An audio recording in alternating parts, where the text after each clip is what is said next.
The name Kumi is Swahili for 10 because there are 10 lions in this pride. The lioness who leads them is a master tactician.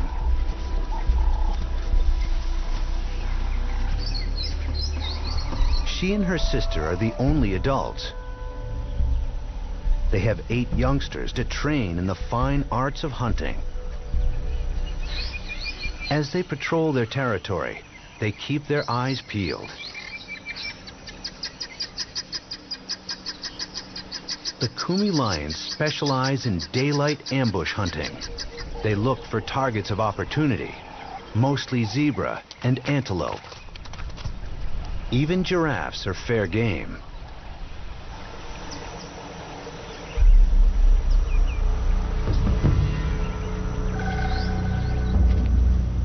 When one ambles past the young lions resting in the shade, they're quick to take notice.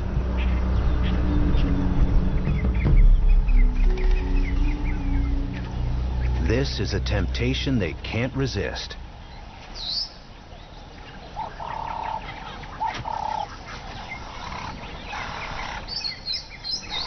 The trick is getting close enough to launch an attack before they're spotted.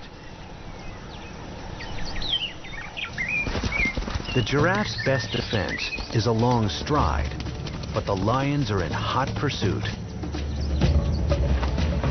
One young female shows promise as a hunter, but she's not quite ready to take down this giant. The youngsters made a tactical error by striking too soon. The giraffe outpaces them.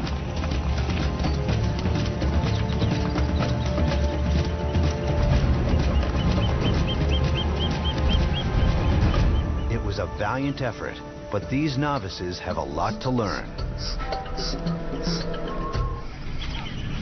The pride's lionesses, on the other hand, are master hunters. They've had years to hone their craft. The leader heads downriver, where zebra are gathering on the bank. She and her sister work their way closer to pick a target.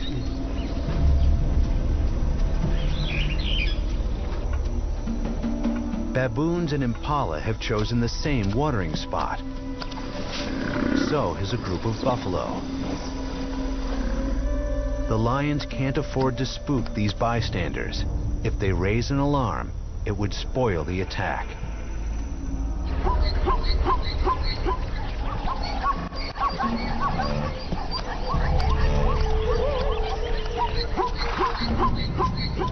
When the zebra climb down the bank, the lionesses take up position.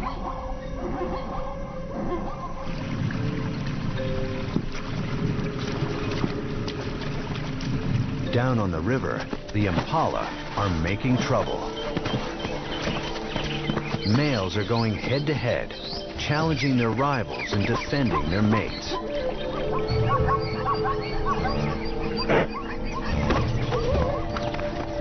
The commotion upsets the neighbors.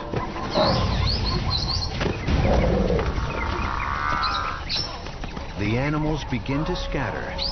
For the hunters, it's now or never. The leader makes her choice on the run.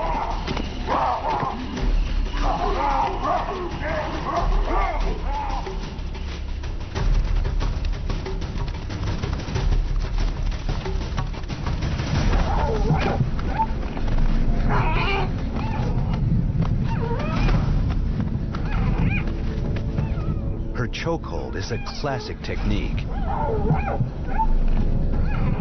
And her sister helps complete the kill.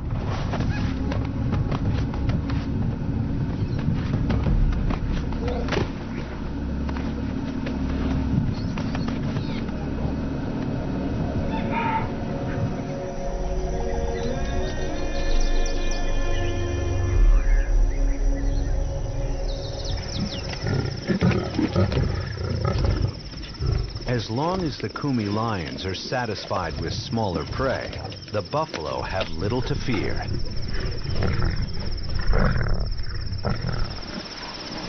But even here, the herd isn't completely safe. Other lions have entered this territory. Lions with a taste for buffalo and no respect for boundaries.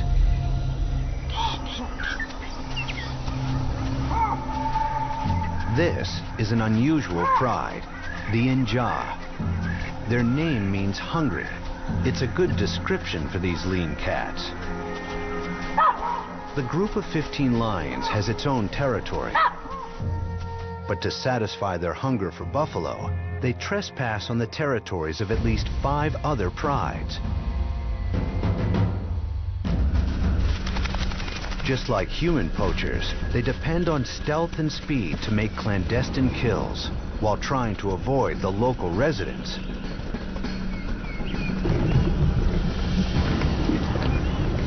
The Inja lions usually go after calves, easy to catch and kill.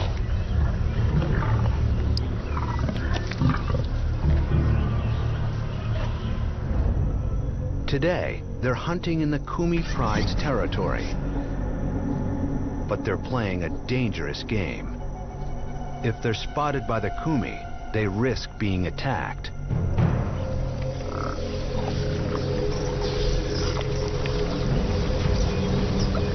Late in the afternoon, the buffalo herd makes its way down to the water. The Inja follow.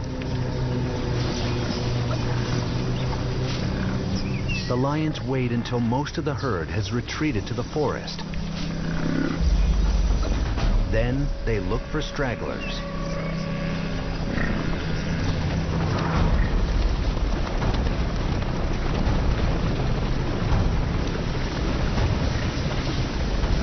The Inja single out a calf.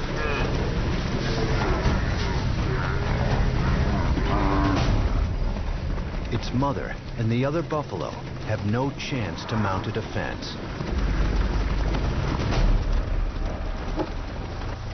The lions finish off the calf quickly. The herd has suffered one more loss. Fortunately for the young orphaned calf, Key was not the one targeted. His luck seems to be holding.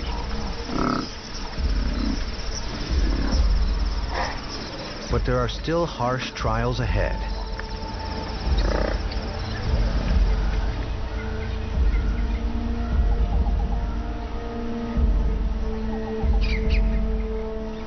Every day, the buffalo's situation grows more dire. By late summer, most of the streams have dried up completely. The buffalo herd's weakest members won't survive the next few months. Many of the lions are suffering too.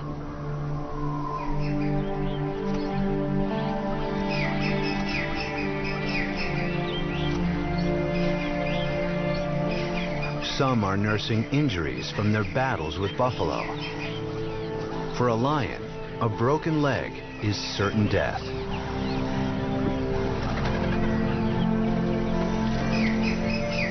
Others are forced to rely entirely on scavenging to survive. This lioness must compete with jackals for her share of the scraps.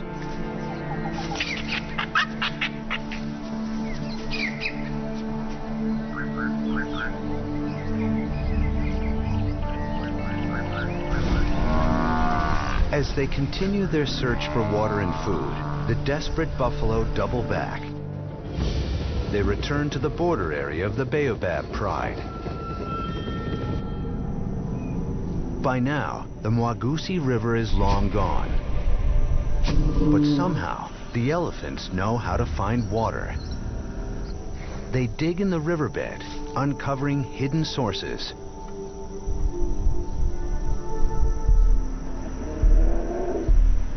Other animals take advantage of the new water holes.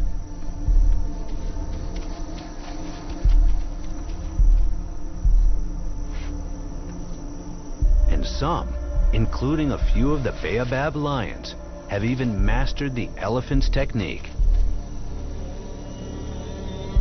They are desperate for water, just like all of Ruaha's inhabitants. With the lions monopolizing this site, the buffalo must move on. Their pathfinder leads them downriver, looking for safer places to drink. But danger lurks everywhere in the Baobab territory, and recently, a new threat has arrived. There are strangers on the prowl, 4 big male lions. They may have come here looking for food, but they've stumbled on something better. A pride that's ripe for a takeover.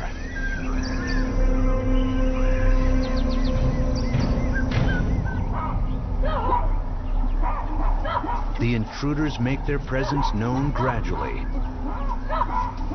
marking trees and bushes along the main game trails.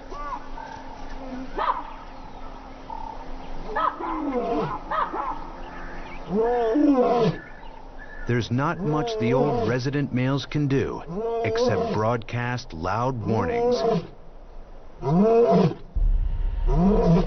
They go unheeded. A violent confrontation is... After weeks in the Baobab territory, the young outsiders finally make their move, sniffing out the resident males for a showdown. These battles are often fought to the death, but the old lions must meet the challenge. Their lionesses will wait for the outcome.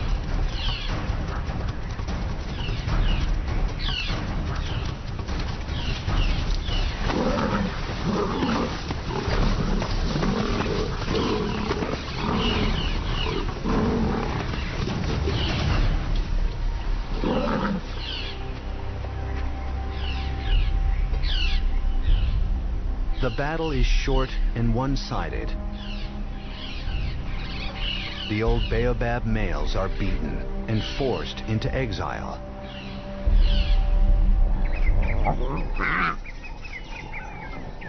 Now the pride's cubs are under threat. The new rulers will kill any young sired by the deposed males. Their best chance for survival is to flee with their mother. But a single mother will get no help with the hunting until her cubs are at least a year old.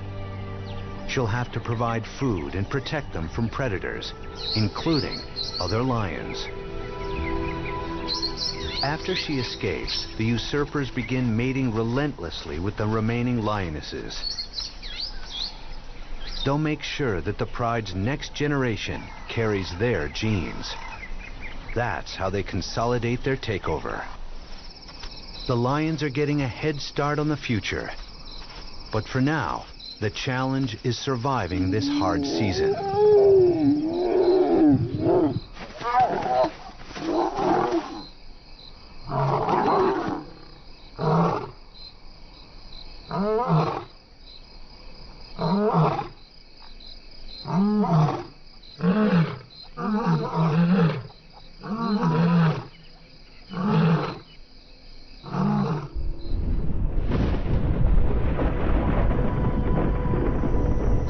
By early November, the landscape is bone dry. Ruaha's residents have reached the limits of survival.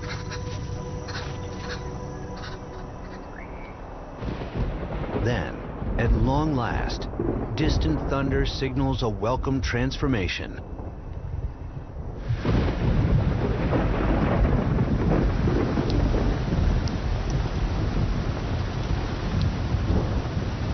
After 7 months, the rains are returning.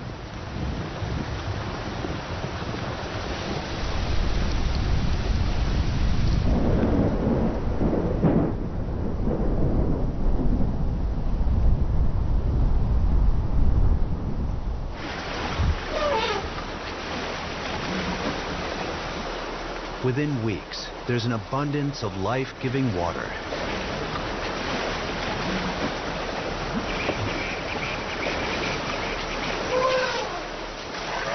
Instead, they fan out across the green savanna, where the tributaries are now full and the grass is lush.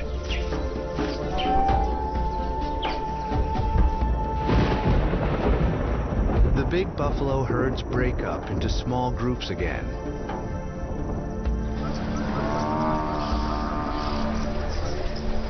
Once they disperse, they're far less vulnerable to attack. Many buffalo head to the highlands to spend the coming months feeding and breeding. Calves that survive the dry season, including the young orphan, will have a chance to grow up in safer surroundings. For the lions, the rains are welcome, but new conditions bring new challenges. With their prey scattered, they have to hunt over wider distances, relying on tall grass for cover. But the rains won't last forever. In a few months, there will be another change of seasons. Once again, the buffalo will embark on their annual quest. And once again, the lions will be waiting.